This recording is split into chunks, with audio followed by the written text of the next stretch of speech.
partial differentiation. AS Maths, you've done loads of differentiation, including finding second derivatives. You've got a particular way of writing it. AS Further, we're going to look at only differentiating bits of a function. So to distinguish between the two, instead of using dy and dx, we're going to use delta y and delta x. So that will distinguish between the two. You've already met delta in Pure Core 1. So let's have a look at this example here. If z is a function, whoa, too quick, sorry. If z is a function of x and y, then we will be able to say that I've picked an example here. Z is x squared plus 3xy plus y cubed. So we could say that f is x squared plus 3xy plus y cubed. Now, in year 13, normal maths, you will be able to fully differentiate that, but not until then. We can't do that in year 12. Right, things that can ask you. You could differentiate this with respect to x. You could partially differentiate this with respect to x. So you treat y as a constant. So what I've done is I've rewritten the 3xy as 3yx. So if I differentiate the x squared, it will become 2x.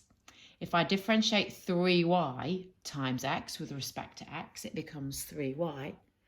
And if I differentiate the y cubed, that's just a number. So it disappears. Alternatively, I could have been asked to differentiate it with respect to y. So here, the x is just a number. So when I differentiate the x squared, it just disappears. If I differentiate 3x times y with respect to y, that's just 3x. And if I differentiate the y cubed, it's 3y squared. This is taken from the textbook. So there's quite a lot going on here. And what's interesting about this is that you can do this twice. So fx, x means you differentiate with respect to x, and then you do that again. Fyy, you differentiate with respect to y, and then you do that again. But this is the more interesting thing. fxy. So fxy, it's like functions.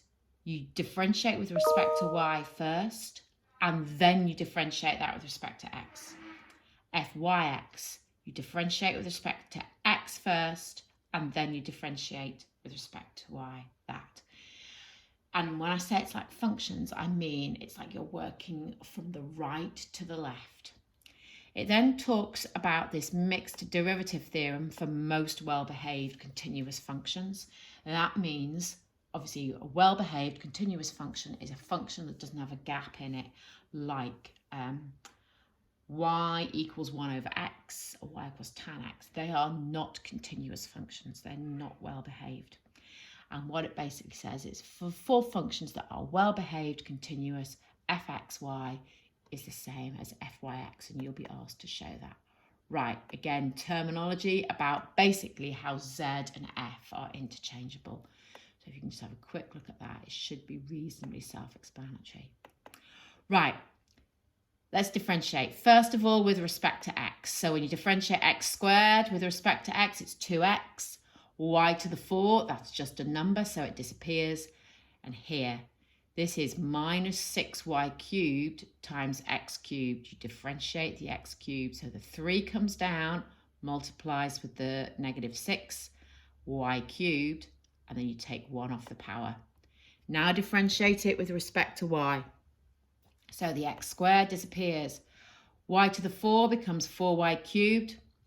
And again, here you're going to multiply the power of the y, comes down, multiplies with the minus 6x cubed.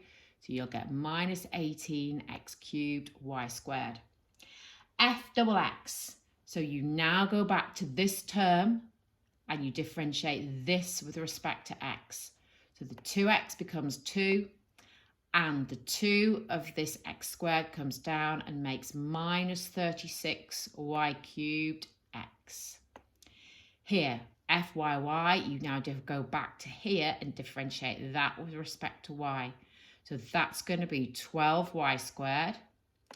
And here you're going to have the 2 of the y coming down. So minus 36x cubed y. Right. Next one. Here it gets a little bit more interesting. fxy. Right, so if you need to find f of y first, which you have here.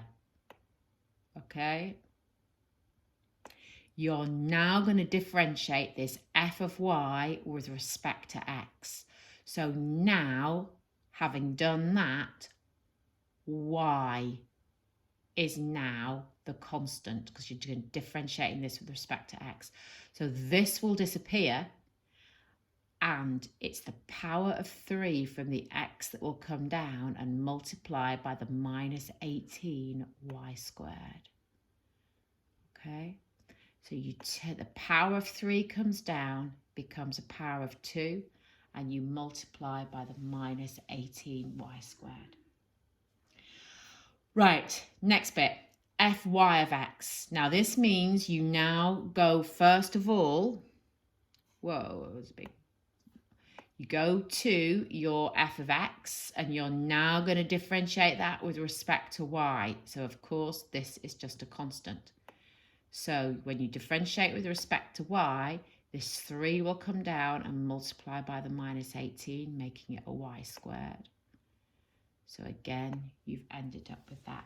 Now, what you could then spot is that you've proved your mixed derivative theorem, because this is a well-behaved continuous function. You can see that fxy and fyx are the same. Right. So, next question. If z equals 3x squared plus 2xy minus y squared, find, if you partially differentiate with respect to x, could you find its value at the point 1, 2, 3? And you can see that the point 1, 2, 3 does lie on this function. If x is 1 and y is 2, if you substitute them in, you're going to get 3 plus 2 times 2. So 3 plus 4, which is 7, take away 4. 7 take away 4 is 3, z equals 3. So what you do is you partially differentiate that with respect to x. So you get 6x plus 2y. And then all you do is you substitute in x is 1, y is 2. So you get the value 10. Right, try these questions. So these are the questions from the textbook. So you've got those 5 questions there. Here are the answers. Obviously, I'll send you this as a PDF. And then some harder questions. So question 16, now remember this d2z, that just means differentiating it twice. It's just another way of writing it. So that would be fxx and that would be fyy. This would be fxy and this would be fyx. Okay, and again you've got some show that's. So just make sure you're aware of your terminology, and there's your answers.